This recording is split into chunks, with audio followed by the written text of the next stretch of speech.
আন্দামান সাগরে ভয়াবহ ট্রলার ডুবির ঘটনায় নারী, পুরুষ ও শিশুসহ কমপক্ষে 250 জন নিখোঁজ রয়েছেন। নিখোঁজদের মধ্যে রোহিঙ্গা শরণার্থী ছাড়াও বাংলাদেশি নাগরিক থাকার তথ্য পাওয়া গেছে।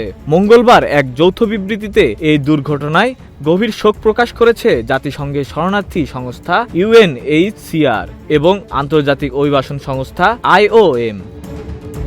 জানা গেছে, ট্রলারটি বাংলাদেশের দক্ষিণাঞ্চলীয় টেকনাফ উপকূল থেকে অবৈধভাবে মালয়েশিয়ার উদ্দেশ্যে যাত্রা করছিল। পথে প্রচণ্ড বাতাস ও উত্তাল ঢেউয়ের কারণে ট্রলারটি আন্দামান সাগরে ডুবে যায়। ধারণ ক্ষমতার অতিরিক্ত যাত্রী বোঝাই থাকায় এটি ভারসাম্য হারিয়ে দুর্ঘটনায় পড়ে বলে প্রাথমিকভাবে ধারণা করা হচ্ছে।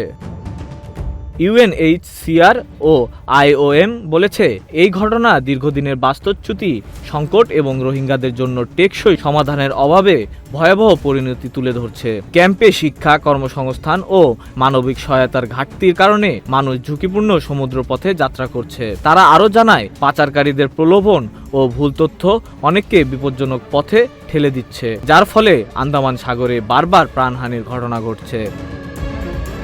সংস্থাগুলো আন্তর্জাতিক সম্প্রদায়ের প্রতি আহ্বান জানিয়েছে রোহিঙ্গা ও স্থানীয় জনগণের জন্য সহায়তা অব্যাহত রাখতে এবং নিরাপদ প্রত্যাবাসনের পরিবেশ তৈরিতে কার্যকর পদক্ষেপ নিতে, যাতে ভবিষ্যতে এমন ভয়াবহ দুর্ঘটনা এড়ানো যায়। Desk report, news flash 71।